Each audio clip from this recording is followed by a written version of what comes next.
하나님의 말씀은 요한복음 14장 1절로 6절입니다. 너희는 마음에 근심하지 말라. 그 하나님을 향하여 믿고 또 나를 향하여 믿으라. 내 아버지 집에 거처들이 많도다. 그렇지 않다면 너희에게 일렀으리라. 내가 너희를 위하여 한 곳을 예비하러 가노니 내가 가서 너희를 위하여 한 곳을 예비하면 내가 다시 와서 너희를 내게로 영접하여 나 있는 어딘가에 너희도 있게 하리라. 내가 어디로 가는 그 길을 너희가 아느니라. 도마가 이르되 주여 주께서 어디로 가시는 것을 우리가 알지 못하거늘 그 길을 어찌 알겠사옵나이까? 예수께서 이르시되 내가 곧 그 길이요 그 진리요 그 생명이니 나로 말미암지 않고는 그 아버지께로 올 자가 없느니라. 오늘 말씀을 가지고 예수님 왈 내 아버지 집 성전의 파노라마 따라잡기라는 제목으로 말씀을 나누겠습니다. 우리 예수 믿는 분들이 죽으면 천국 간다고 그렇게 생각합니다. 근데 그 천국에는 맨션이 있다고 들어보지 않으셨습니까? 그것도 터무니없는 얘기가 아니라 킹제임스 영문 번역에 의하면 요한복음 14장 2절에 보면 In my father's house are many mansions.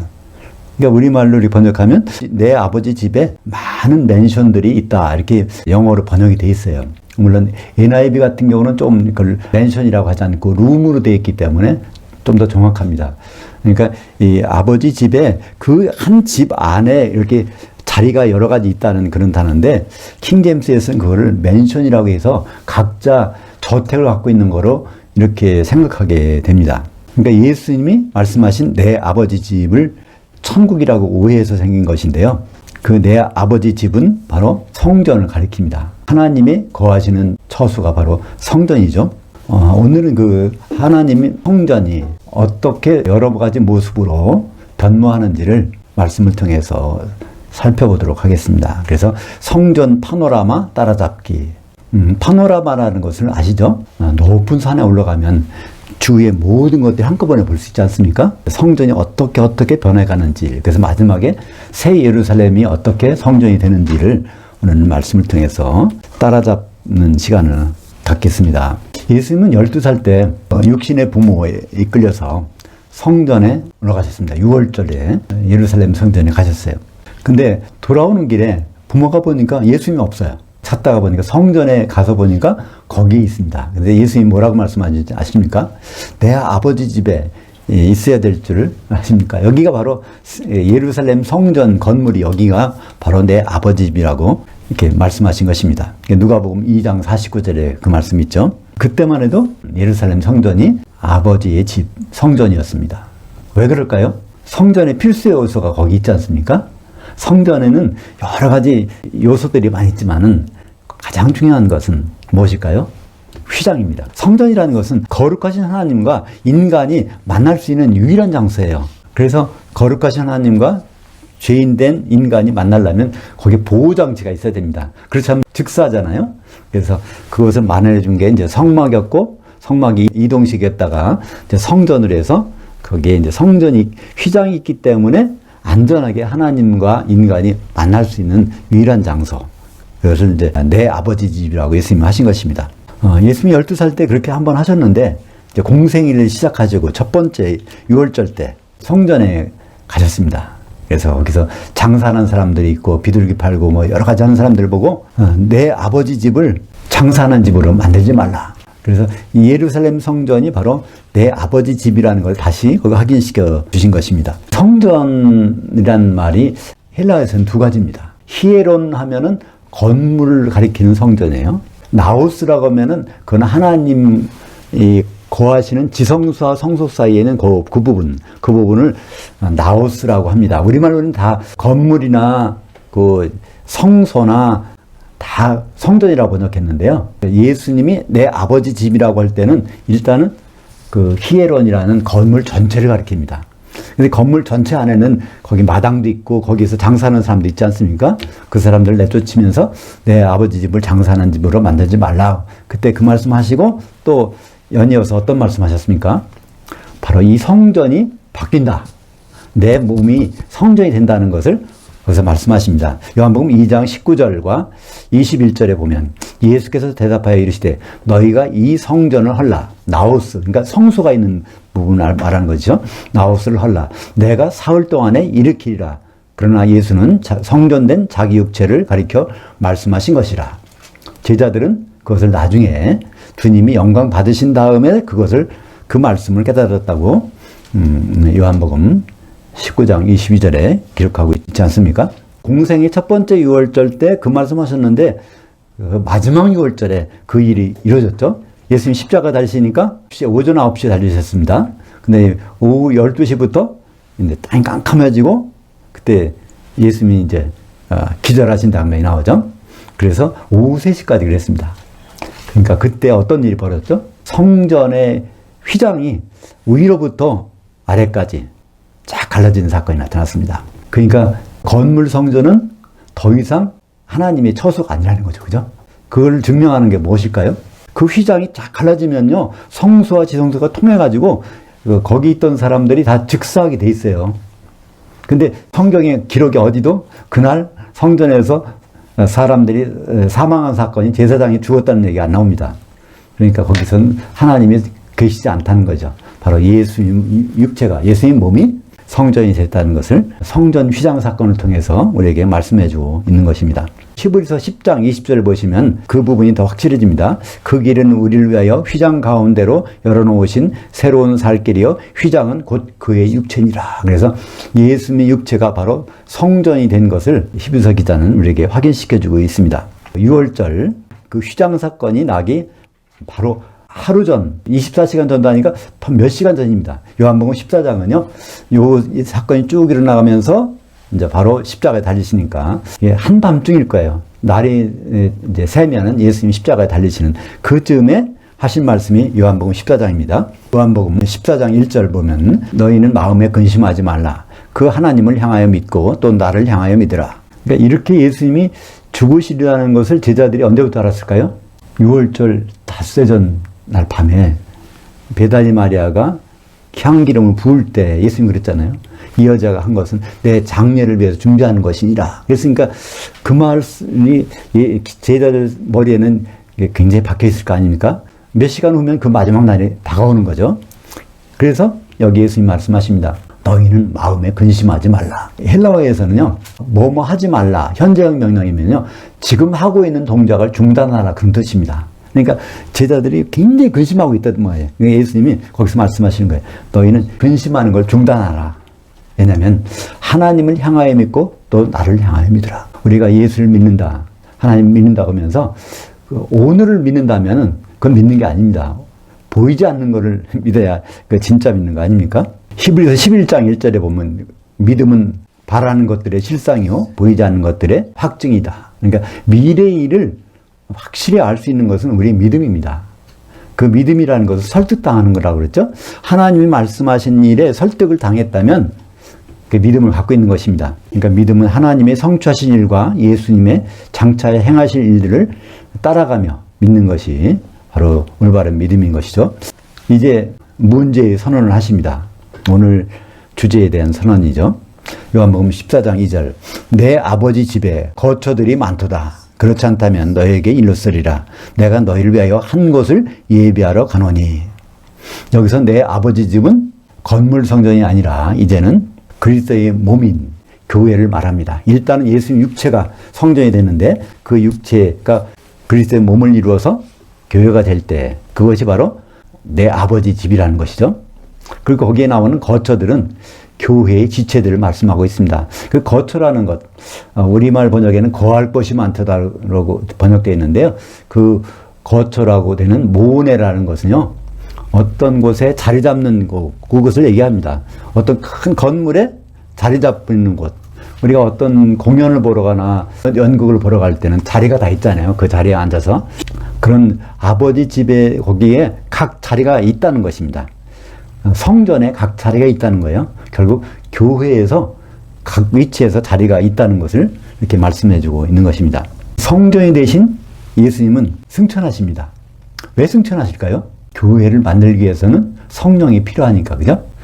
이제 승천하셔서 오순절날 성령을 보내주셨습니다. 오순절날 하는 제사법이 무엇일까요? 레위기 23장 17절에 보면 고운 가루에 기름으로 떡두개를 반죽해서 그걸 만들어서 흔드는 것입니다. 흔드는 것은 그게 이제 살아났다, 시작됐다는 뜻이죠. 그 떡두개가 무슨 뜻일까요?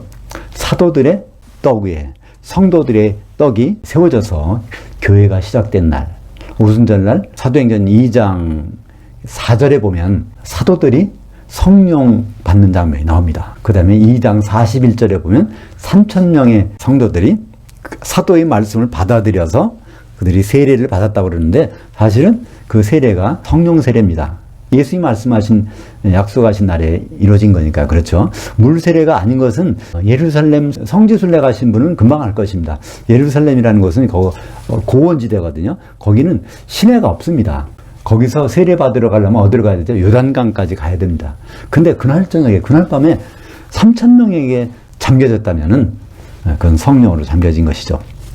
그래서 약속하신 대로 주님의 몸인 아버지 집을, 성전을 만들기 위해서 주님은 셋째 하늘로 가셔야 됐고 오순절날 성령의 기름을 보내주셔서 교회가 탄생된 것입니다. 고린도전서 3장 16절이 그걸 말씀해주고 있죠. 이제는 성전이 무엇이라고요? 너희가 그 하나님의 성전인 것과 교회가 하나님의 성전이고 하나님의 성령이 너희 가운데, 교회 가운데 있는 것을 알지 못하느냐? 대부분은 이렇게 어떻게 오해할까요? 너는 하나님의 성전이다. 이렇게 사람들이 이 말을 읽고 이렇게 이해합니다. 너가 아니라 너희예요. 복수입니다. 적어도 두세 사람인 거예요. 그러니까 교회가 비로소 성전인 것을 성경은 우리에게 증거해 주고 있는 것입니다. 그러니까 예수님의 아버지 집이 바로 성전인데 그게 일단은 교회의 모습으로 그렇게 돼 있다는 것이죠. 성전인 교회에는 거처, 모내들이 많이 있습니다. 그러니까 이 모내라는 말은 성경에서 제가 기억하기로는 여기밖에 안 나오는 것 같아요. 이거의 복수가 모나인데 성전에 각각 그 자리들이 있는데 거기가 채워져야 된다는 것입니다. 성도들이 각각 위치에 맞게 채워지는 그것이 제대로 될 때 성전이 되는 것이죠. 사도들이 기초서구에 성도들이 적재적소에 쌓이는 것이 그게 바로 교회고 성전입니다. 에베소서 2장 20절부터 22절까지는 그 부분이 자세히 설명이 되어 있어요. 어떻게 아버지 집인 성전이 이렇게 만들어지고 있는가. 좀 길지만 한번 에베소서 2장 20절부터 22절까지를 글자를 생각하시면서 읽어보시면 이해가 되죠. 너희는 교회는 그 사도들 곧 선지자들의 기초서구에 세우심을 입은 자들이라. 그리스도 예수께서 친히 모퉁이 돌이 되셨느니라. 그의 안에서 건물마다 서로 연결하여 주 안에서 성전이 되어가고 너희도 그 하나님의 거하실 초소가 되기 위하여 영으로 그리스도 안에서 함께 지어져 가느니라. 여기 개인이 없잖아요. 그죠? 성도들이 연합돼서 비로소 성전이 된다는 것을 말씀해 주고 있고 여기에 완성된 것이 아니라 지어져 가는 것입니다. 성전으로 완성 가는 과정에 있다는 것입니다. 그렇다면 완전한 성전이 되기 위해서 주님은 언제 오실까요?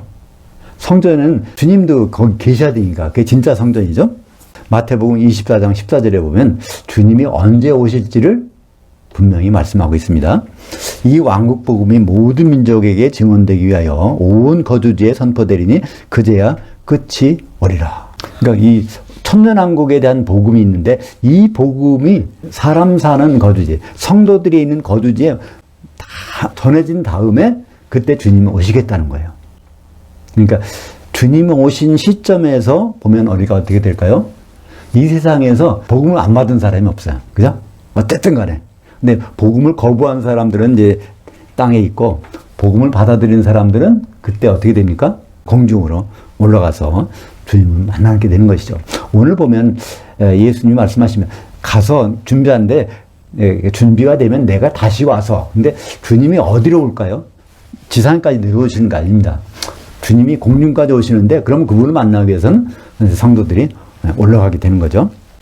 공중을 이해하기 위해서는 하늘을 이해해야 됩니다. 성경에는 하늘과 하늘들이 있습니다. 창세기 1장 1절에 보면 하나님이 하늘들을 창조했다고 말씀하고 있죠. 그러니까 원래 하나님이 하늘이 있는데 거기에다가 더 조그만 거 하늘들을 창조하셨습니다. 우리는 하늘들이 복수니까 커 보이지만요. 사실은 원래 하나님의 하늘이 있는데 거기에서 하늘들과 땅을 창조하셨어요. 그러니까 하늘들에 있는 땅에서 그 원래 하늘을 볼 때 그것은 몇 번째 하늘일까요?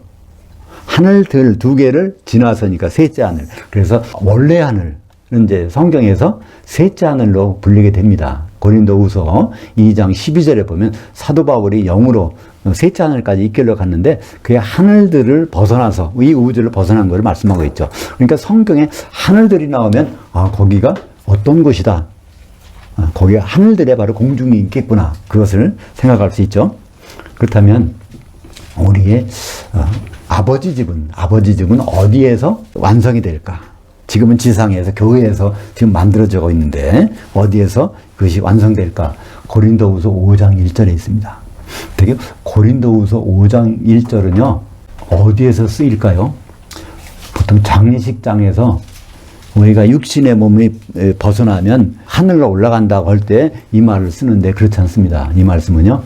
전혀 그거와는 다른 말씀입니다. 고린도후서 5장 1절 만일 지상에 있는 우리의 장막집이 무너지면 하나님께서 지으신 집 곧 손으로 지은 것이 아니요 그 하늘들에 있는 한 시대의 집이 우리에게 있는 줄 아느니라. 영원한 집이 아닙니다. 한 시대, 천년왕국 동안에 주님과 함께하고 있을 그 집이 어디에? 하늘들에 있다는 거예요. 셋째 하늘에 있는 것이 아니라. 그러니까 우리는 셋째 하늘에 주님 만나러 가는 것이 아니라 주님도 만남의 장소로 오시고 우리 교회도 만남의 장소로 가는데 그 만남의 장소가 하늘들에 있는 공중이라는 것을 알 수 있죠. 그러므로 주님이 우리를 위해서 예비하실 한 곳은 셋째 하늘이 아니라 하늘들에 있는 공중입니다. 오늘 말씀은 요한복음 14장 3절에 그 말씀 있지 않습니까? 내가 가서 너희를 위하여 한 곳을 예비하면 이 한 곳이 어딘지 우리는 이 성경을 보면 셋째 하늘인가? 또는 지상인가? 이렇게 생각할 수 있는데 그게 아니라는 걸 알 수 있죠? 왜냐하면 예수님이 최종적으로 머무시는 곳이에요. 그죠? 그것은 공중입니다. 공중까지 오셔서 더 이상은 지상으로 안 내려오십니다. 그러니까 공중이라는 곳이 주님이 준비하실 한 곳이라는 걸 알 수 있죠. 한 곳, 토포스, 예비하면 내가 다시 와서 너희를 내게로 영접하여 나 있는 곳에 너희도 있게 하리라. 그러니까 예수님이 계속 계실 곳은 공중입니다. 주님이 우리를 영접하여 계속 계실 그곳은 지상이나 셋째 하늘이 아니라 바로 공중이죠. 그 정확한 장소를 데살로니가전서 4장 16절 17절에 우리에게 말씀해 주고 있습니다. 주께서 호령과 천사대장의 음성과 하나님 나팔로 친히 그 하늘로부터 강림하시리니 그리스도 안에서 죽은 자들이 먼저 일어나고 죽었던 그리스도인들이 무덤에서 일어나서 영의 몸으로 올라가고 그때까지 살아남아 있던 기독교인들이 영의 몸으로 변해서 공중으로 올라갑니다. 거기서 주님을 만납니다. 그러니까 만남의 장소는요 딱 정해져 있습니다. 공중이라고 아에르라고 정해져 있어요. 많은 분들이 그럽니다. 주님이 지상으로도 오신대 공중에서 7년 동안 혼인잔치하고 지상으로 내려오신다 이런 말을 하는 분들이 있어요. 근데 그것은 절대로 그렇지 않습니다. 왜냐하면 거기서 공중에서 만나서 항상 거기 있다고 말씀하지 않습니까? 근데 거기에서 만나서 항상 거기 있으려면 혼인잔치에 들어가서 합격이 돼가지고 거기 있어야 되지. 기름이 준비되지 않으면 거기서 추방돼갖고 불석임을 받아 지옥에 있으니까 항상 있는 것은 아니죠. 누가 항상 있겠습니까? 주님과 만나서 항상 있는 사람은 이기는 자들만 주님과 공중에서 만나서 항상 있는 것입니다. 지상에 있는 교회는 최종 성전이 아닙니다. 왜냐하면 혼인하기 위해서 모든 성도들은 교회로서 공중에 올라가야 되기 때문에 더 이상 지상에는 교회가 없게 되죠. 주의날 주님은 셋째 하늘에서 공중으로 내려오시고 교회는 결국 공중에 올라가서 주님을 만나는 그 장면이 생생하게 기록된 곳이 있습니다. 어딜까요? 요한계시록이 있지 않습니까? 요한계시록 1장 10절과 13절에 보면 내가 영으로 주의 날에 있었더니 뒤에서 나는 나팔소리, 나팔절의 나팔소리죠. 같은 큰 음성을 들으니 그 7 등잔대들, 7 교회들 한가운데 인자 같은 이가 발에 끌리는 옷을 입고 이것이 바로 제사장, 대제사장이 오시니까 거기가 그리스도의 심판대라는 걸 알 수 있습니다. 그러니까 주님을 일단 만나서 그 자리에서 즉시 혼인하는 게 아니죠. 거기에서 혼인할 준비가 되어 있는지 안 되어 있는지를 누가 심판할까요? 사도들이 심판합니다. 그죠? 예, 마태복음 19장 28절에 보면 세상이 새롭게 해서 인자가 영광의 보좌에 앉을 때 나를 따랐던 너희도 12보좌에 앉아서 이스라엘 12지파를 심판하리라. 그 이스라엘 12지파가 바로 모든 민족, 복음을 받은 모든 민족이 이제 거기 올라가서 심판받는 장면이죠. 심판 결과 이기는 자들은 할렐루야를 부르면서 혼인만찬에 들어가서 그리스도와 더불어 1000년 동안 공중에서 지상 백성을 통치하게 되는데 그 장면이 기록된 것이 어딜까요? 요한계시록 7장에, 그죠? 흰옷 입은 자들이 종려가지를 흔들고 있는 장면. 그리고 그 흰옷 입은 자들 위에 뭐를 하여 하나님의 장막, 하나님의 거처인 그 성전을 만든 장면이 나오는데 똑같은 장면을 요한계시록 15장 2절에서 불 섞인 유리바다 위에서 모세의 그노래, 어린 양의 그노래를 부르는 사람들이 바로 이기는 자들이라고 돼 있죠. 그 같은 장면을 요한계시록 19장 6절, 7절, 8절에 보면 바로 어린 양의 혼인잔치가 바로 그 자리라는 것을 알 수 있는데 거기에 한 세마포 옷을 입고 있는 한 아내가 있습니다. 그 한 아내가 누구라고 돼 있죠? 성도들의 의로움들, 성도들이 성령으로 하나가 된 모습을 거기서 보여주고 있습니다. 그 불 섞인 유리바다, 지옥, 그 속에는 누가 들어가 있을까요? 기독교인은 기독교인인데 공중에서 탈락된 참 애석한 일이죠. 거기에 던져지게 되는 것입니다. 천년왕국 때 우리가 어디 있을까? 그것을 잘 인식하지 못하는 경우가 있어요. 그죠? 천년왕국만 있고 그 다음에 어디 있는 모습을 잘 설명해 주지 않으니까. 근데 천년왕국 직후의 모습을 보면 성도들이 예수님과 어디 있는지를 알 수 있습니다. 요한계시록 20장 9절에 보면 그들이 지면 위로 올라가서 성도들의 그 진과 사랑하시는 그 성을 두르매 하늘에서 불이 내려와 그들을 태워버리고, 그러니까 천년왕국 지난 다음에 무저갱에 들어가 있던 사탄 그들을 꺼내서 지면의 사방 백성, 동서남북에 있는 백성이니까 그때 남아있는 모든 백성이죠. 그들을 미혹해서 올라갑니다. 어디로 올라갈까요? 성도들이 있는 곳으로 올라가요. 그것을 하나님의 사랑하시는 성이라고 말씀하고 있는데 이게 성도들의 진과 사랑하시는 성이 따로 있는 것이 아니라 동격입니다. 그럼 성도들이 거기 있으면 거기 누가 있겠어요? 예수님도 거기 분명히 계시지 않습니까? 왜냐하면 항상 나와 함께 있으리라 그랬으니까. 그 다음에 이제 백보자 심판이 열립니다. 백보자 심판이 열린 다음에 이제 새 하늘과 새 땅이 내려오는데 그 새 땅이 뭐라고요? 새 땅이 내려온다고 하면서 그 다음부터는 뭐로 바뀝니까? 새 예루살렘을 설명하고 있습니다. 그러니까 새 예루살렘이 새 땅인데 그것이 어린 양의 아내, 한 신부라고 되어 있으니까 요한계시록 19장 8절을 보면 그녀에게 빛나고 깨끗한 한 세마포 옷을 입도록 허락하셨으니 이 세마포 옷은 성도들의 의로움들이더라. 그래서 혼인잔치 한 다음부터 1000년 동안 계속해서 공중에 머물고 있다가 이제 백보자 심판이 끝나면 백보자 심판 때는 어디 있어요? 심판대 보좌에 있다가 그 심판이 끝나면 새 예루살렘으로 모습을 나타내는 것을 볼 수 있습니다. 이제 내 아버지 집 성전의 최종 모습이 드러납니다. 그것이 요한계시록 21장 22절 그 성, 새 예루살렘 성 안에는 내가 성전을 보지 못하였으니 이는 주 하나님 곧 전능하신 이와 그의 어린 양이 그녀의 성전이심이라. 여기 그녀는 누굴까요? 새 예루살렘. 그러니까 새 예루살렘 성전이 바로 거기 계신 아버지 하나님과 어린 양, 아들 하나님, 그리고 보좌에서 바로 생수가 나오니까 그 성령 하나님이.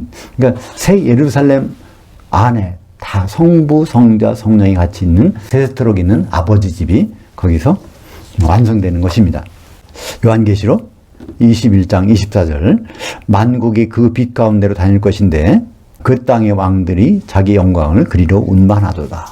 요한계시록 21장 24절은 새 예루살렘의 모습을 설명해 주는 건데 거기에서 번역이 거꾸로 돼 있어요. 만국이 그 빛 가운데로 다닐 것인데 만국 백성들이 빛 가운데로 다니고 있는데 그 땅의 왕들이 그리로 들어갈 것이다. 이게 이제 백성들은 현재고 그 땅의 왕들은 미래로 번역되어 있단 말이에요.